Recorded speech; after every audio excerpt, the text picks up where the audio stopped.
Historias de la economía.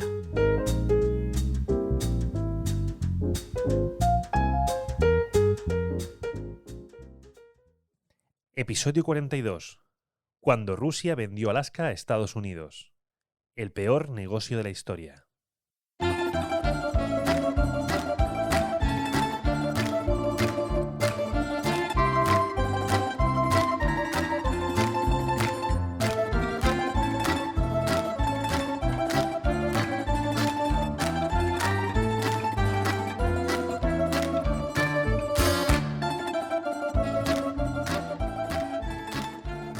Rusia fue el primer país europeo que puso el pie en Alaska.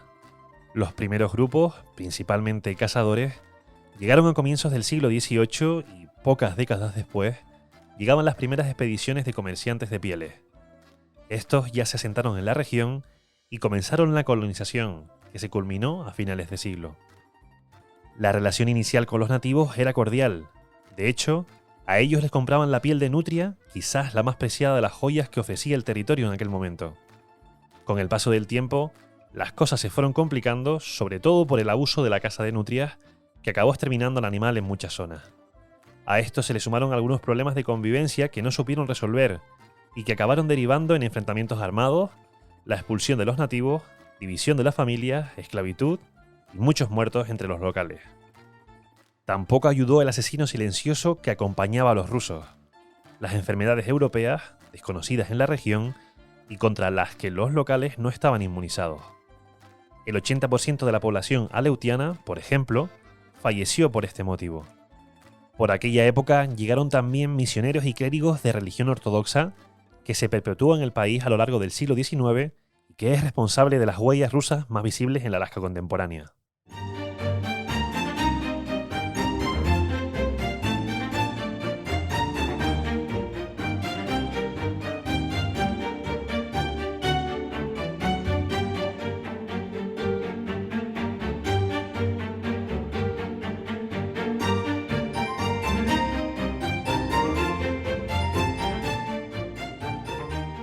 También fue entonces cuando los españoles pusieron sus ojos en Alaska, haciendo referencia a la bula papal que en 1493 Alejandro VI otorgó a Isabel y Fernando.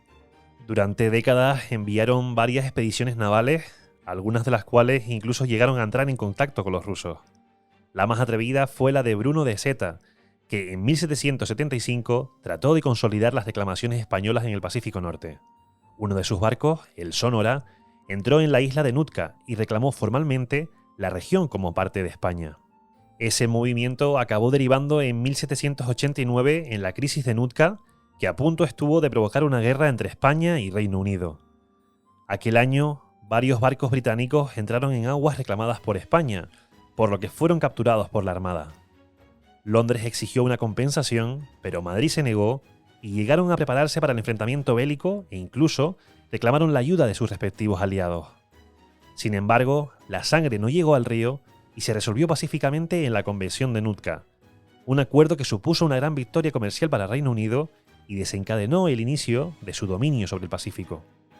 Hoy en día, el legado español se conserva en nombres de lugares como el glaciar Malaspina, la isla de Revillagigedo o las ciudades de Valdés y Córdoba.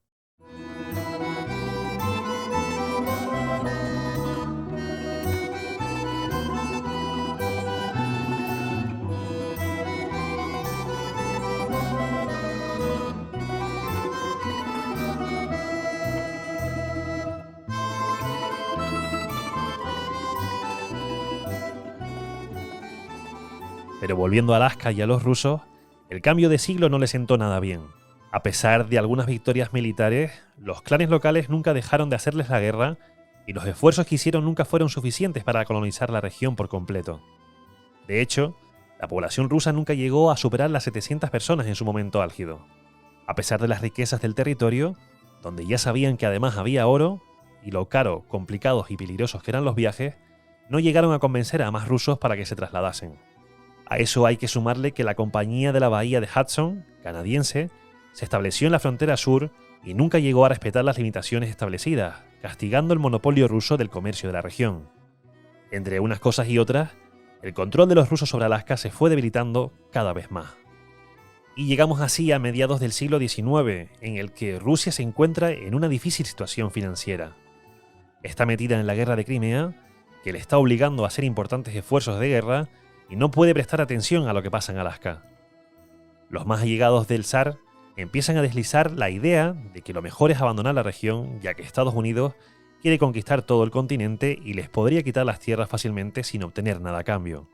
Plantean la opción de venderla y Alejandro II decide que es una decisión que merece la pena estudiar.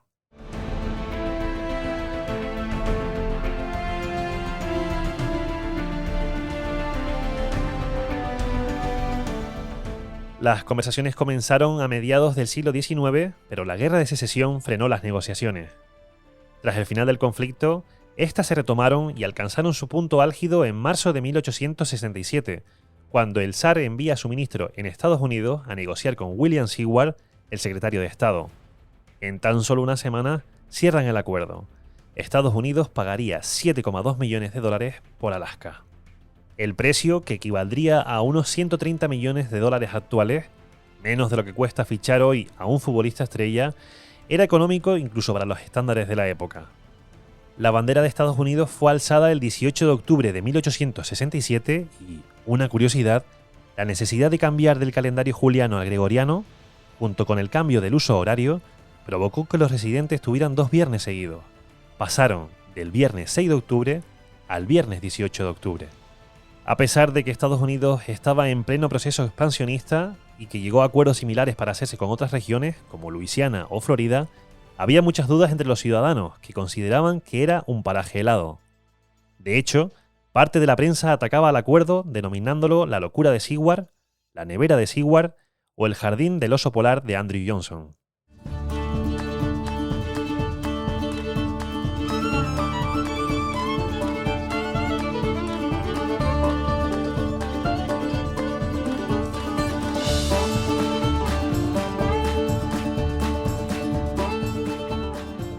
Pero las voces en contra quedaron acalladas rápidamente.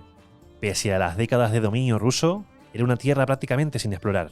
Durante los primeros años tras el acuerdo, con los políticos de Washington más preocupados de la reconstrucción del país tras la guerra que del nuevo territorio que habían comprado, fueron los militares y exploradores los que empezaron a recorrer la región, pintaron los primeros mapas del río Yukon y establecieron puestos de operaciones a lo largo de los numerosos ríos interiores. Y en 1896 se produce el acontecimiento que lo cambiaría todo. En el territorio de Yukon, en Canadá, encuentran oro. Miles de mineros, acompañados de nuevos pobladores, deciden irse a Alaska a comprobar si allí también lo encuentran. Esas miles de personas exigen infraestructuras y servicios, lo que supone un gran impulso para la región. Tan solo 3 años después, los exploradores encuentran oro en Nome y otros pueblos, lo que se conoció como la fiebre del oro de Klondike, y que supuso el impulso definitivo para Alaska. El cambio de siglo supuso el salto económico para la región, con la construcción de nuevos centros urbanos para acoger a toda la gente que estaba llegando. Empiezan a hacerse populares las industrias de la minería de cobre, la pesca y el enlatado. Hay ciudades que ya cuentan con hasta 10 fábricas de conservas. Los estadounidenses también se expandieron hacia el interior y el Ártico de Alaska, explotando la piel de los animales, el pescado y otros negocios de los que dependían los nativos. En los primeros 50 años de propiedad, los americanos ya habían ganado 100 veces más de lo que invirtieron en la compra.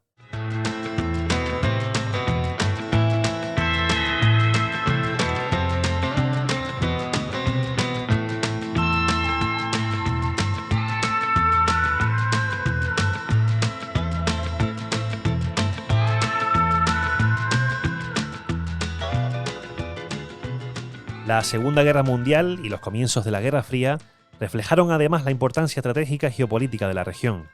Aumenta la presencia militar y en 1959 el territorio se incorpora como Estado de los Estados Unidos. En la misma época se descubren yacimientos petrolíferos que suponen un nuevo impulso para la región y que se ha ido consolidando como la principal fuente de ingresos. En los 70 construyeron un oleoducto de 8.000 millones que lo unía al resto del país. Esto generó ingresos per cápita tan altos que repercutieron en toda la población. Para evitar que la fiebre del petróleo acabase tan mal como la de la piel de la nutria, cuyas mejoras económicas dejaron de notarse tan pronto como se acabaron los recursos, el Estado creó el Fondo Permanente de Alaska, un fideicomiso con el que invierten una cuarta parte de todos los ingresos minerales. El resultado fue un éxito. En medio siglo ha pasado de controlar $734.000, que es con lo que nació en 1976, a más de 82.000 millones en la actualidad. Además, desde 1982, abona un dividendo anual a cada ciudadano que resida al menos 6 meses en Alaska, una suerte de renta básica por el que se entregan unos $2.000 per cápita al año. Es decir, ha generado más dinero que el petróleo. Hoy en día, Alaska cuenta con una población de unas 700.000 personas. El 15% de la población es nativa y lo único de Rusia que queda son algunos edificios y la fuerte presencia de la Iglesia Ortodoxa.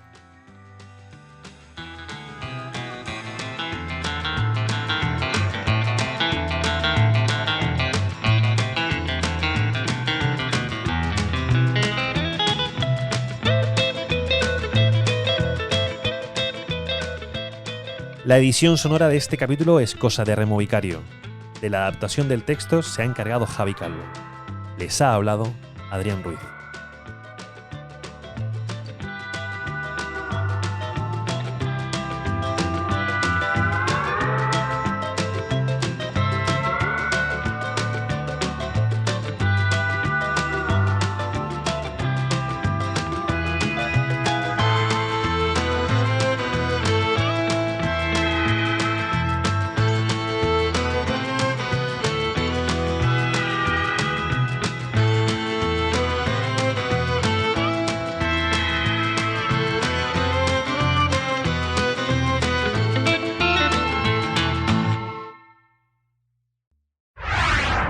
El Economista Podcast.